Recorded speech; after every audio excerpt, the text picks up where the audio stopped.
Hello, this is Mark with Bailey Software. This tutorial will demonstrate using graphs in Fund Manager. To create a graph window, select the graph type you want from the Graphs menu.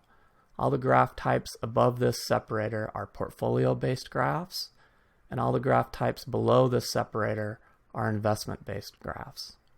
We're going to start off by looking at a cost and price investment-based graph.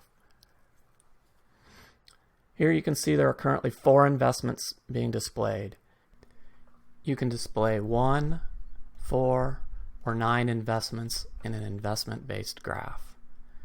Here you can see markers. Markers are shown on top of your plotted data points.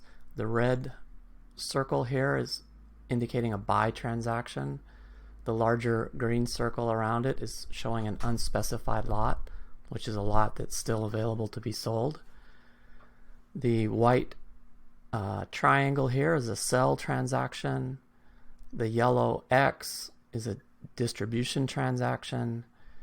Here you can see a split marker, and the purple cross is a note for your investment. You can turn on and off the display of markers under the Options menu by going to Markers. You can turn on and off an individual marker type or all of them.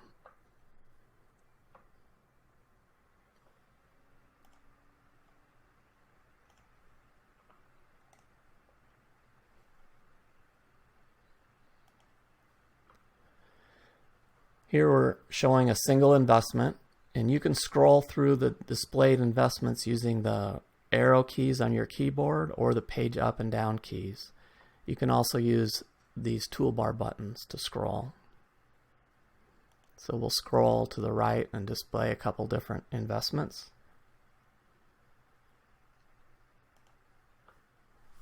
Yields can optionally be displayed above the graphs by turning on View Yields. The yields are displayed here. Yield term lengths can be set under the Options, General Preferences, and the Yields tab.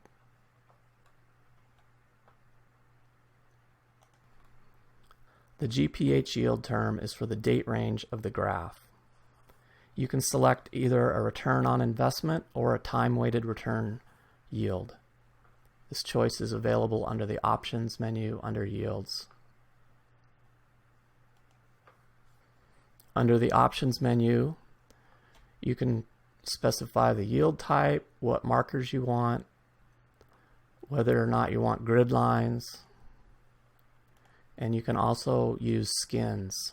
Skins allow you to save your preferences of fonts, colors, pen widths, etc., so that you can quickly switch back and forth between different themes. Additional graph options are available under the Graphs menu by going to Options.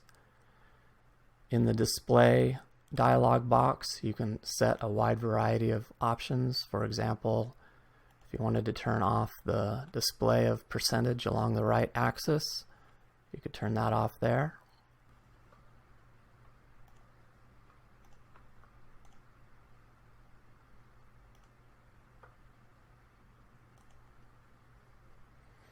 You can also adjust whether you use linear or log scale.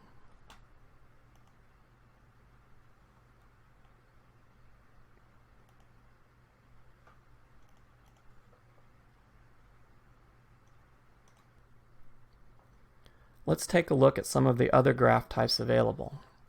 For example, let's start with the portfolio value graph. This graph is plotting the portfolio value of the master portfolio as shown in the title bar. You can change this under the top level portfolio menu. You can plot the portfolio value for any of your sub-portfolios.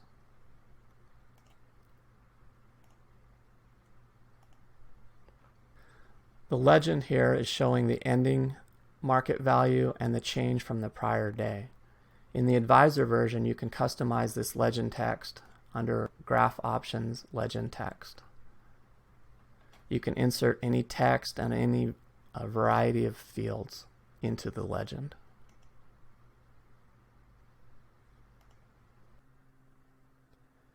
Next, let's take a look at the portfolio cost-value graph. This graph plots both the portfolio value, which is the blue line, and your out-of-pocket cost, which is the black line, so you can easily see your gain or loss versus time. The black line also shows your break-even point. The gain and cost-based graphs can use either a historical or a current cost.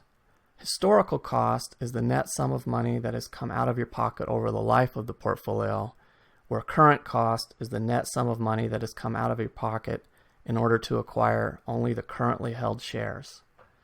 You can see whether or not you're plotting current or historical cost in the legend here. C represents current and H represents historic. You can switch it under graph options.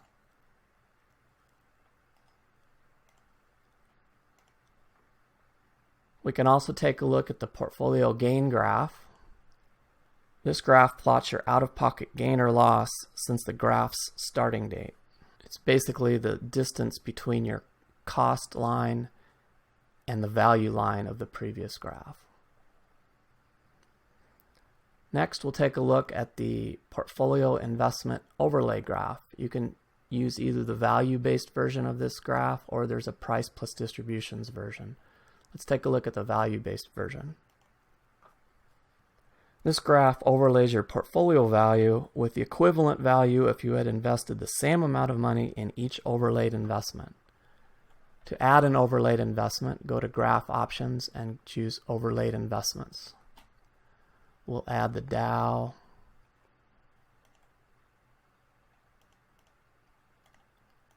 and the S&P 500. Now you can see if you had invested the same amount of money in the Dow or the S&P 500, where you would be relative to your master portfolio.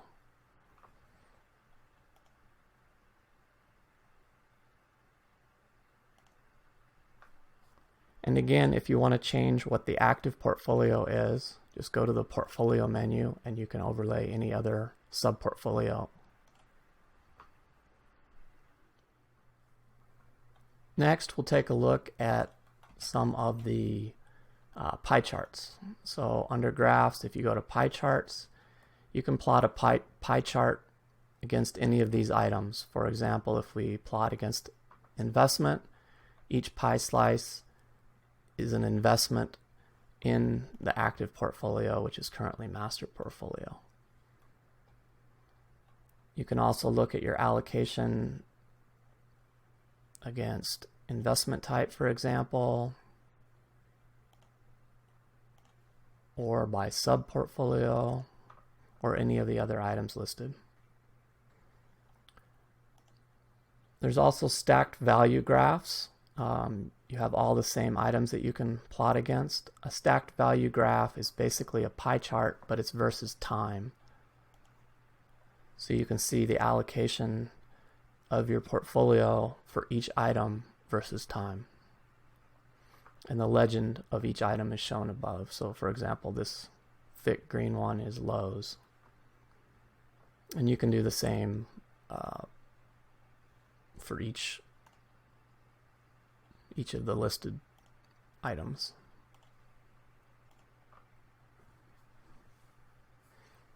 Okay, next we'll take a look at the risk-reward scatter plot. You can look at the risk versus reward for any of these items. So for example, if we look at versus investment, the vertical scale is reward, how well it's performed. The horizontal scale is risk, or how volatile it was. So generally, the more risky, you would hope you would get a higher reward. So you can quickly see where each investment performed.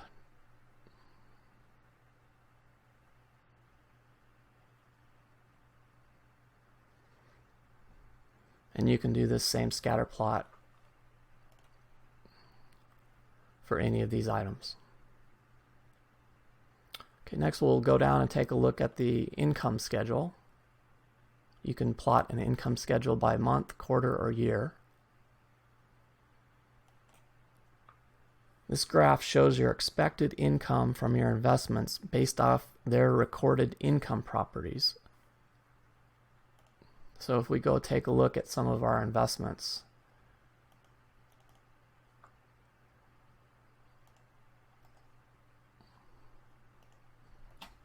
under the Income tab of the Investment Properties dialog box, you can record what you expect to receive for income.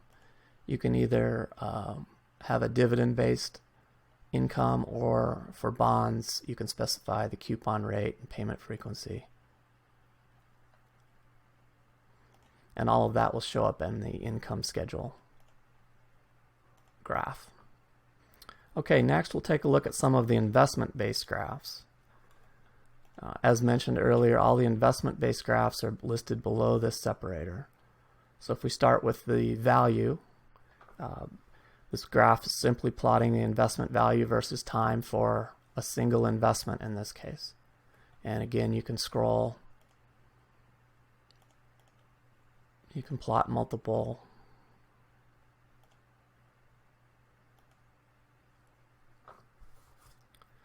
And additional to the value, we'll look at the share price.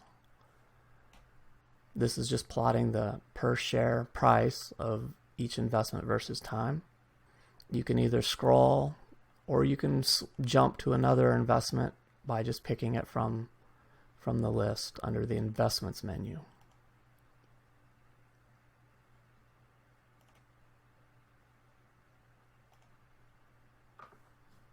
Next, we'll take a look at the price plus distributions graph.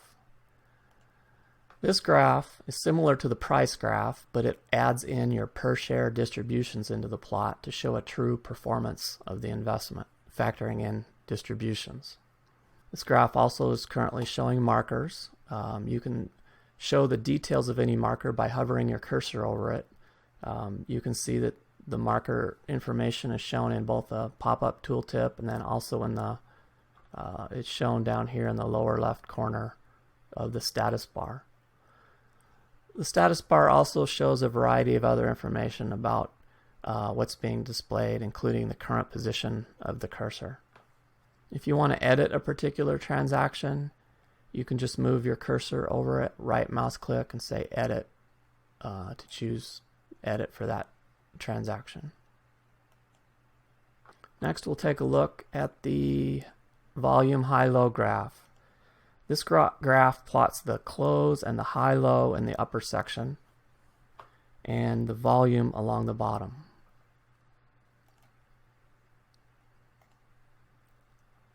Next, we'll take a look at the technical analysis graph. When you change dates, you can either use this drop down, you can use this toolbar button, or you can go to the View Dates dialog box to specify a date.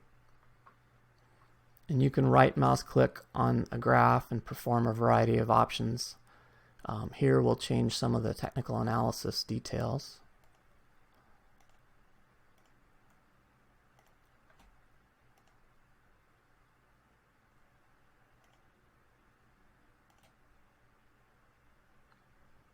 You can zoom or scroll using your mouse or keyboard. To scroll only in the x-axis, hold down Shift while clicking and dragging the left mouse button.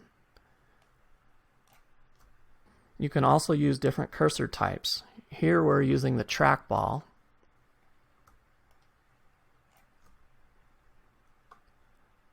The trackball snaps to the nearest point being plotted. There is also a crosshair cursor which extends to the graph edges, or you can just turn off the cursor completely.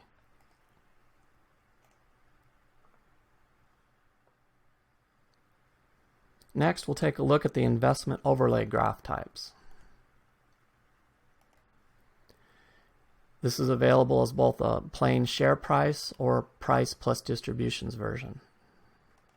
This graph allows you to overlay multiple investments on the same graph so you can compare their relative performance. Again, to add an overlaid investment, just go to the Overlaid Investments dialog box and you can choose any investment that you want to overlay.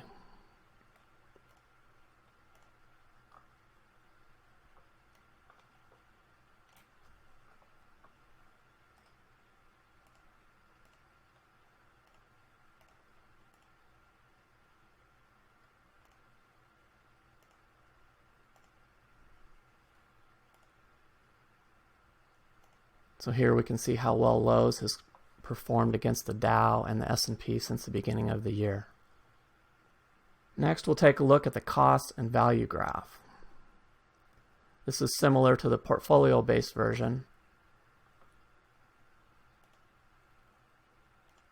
but for the single investment. Here in the blue line you can see the value of Lowe's versus time, and here's our out-of-pocket cost for Lowe's versus time. And you can see that the out-of-pocket cost is going down slightly as we receive distributions. So the space between this cost and value graph is our gain, and you can see that we have quite a large gain.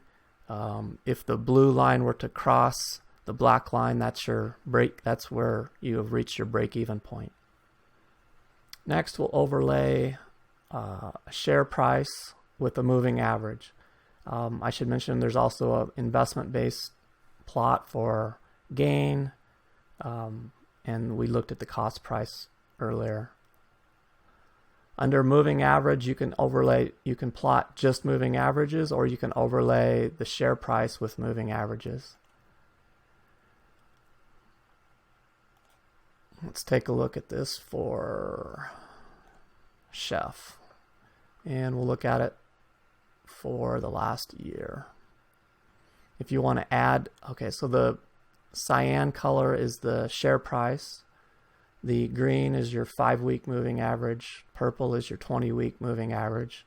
If you wanted to add another moving average, we'll go to the graphs menu, options, and choose the moving average weeks command. And if we wanted to add a 50-week moving average, we can just select it here, and you can customize these to whatever you want. You can display up to 6 moving averages.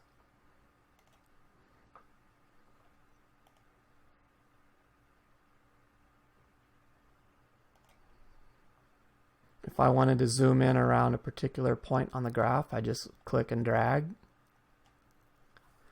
And you can use the keyboard shortcut U to go back to undo a mouse zoom. There are a lot of other keyboard shortcuts that you can use. Just go to the help menu and select keyboard for more information on all the keyboard shortcuts. You can have multiple graph windows open at the same time. So if we go back to our cost price graph, to create a second graph window, just go to the graphs menu and choose new window. It's going to create a second graph window. You can see the list of all your windows under the window menu, so you can see we have 2 graph windows now. So if I wanted to customize this one to show technical analysis for Google,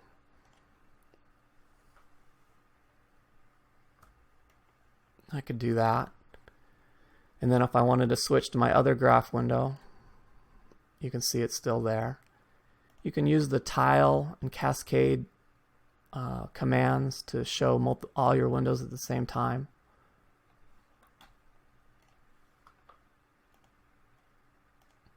Here we have 2 graph windows, our cost price graph, as well as the Google technical analysis, and they're completely independent of each other, so you can plot whatever you want in each of the 2 graphs.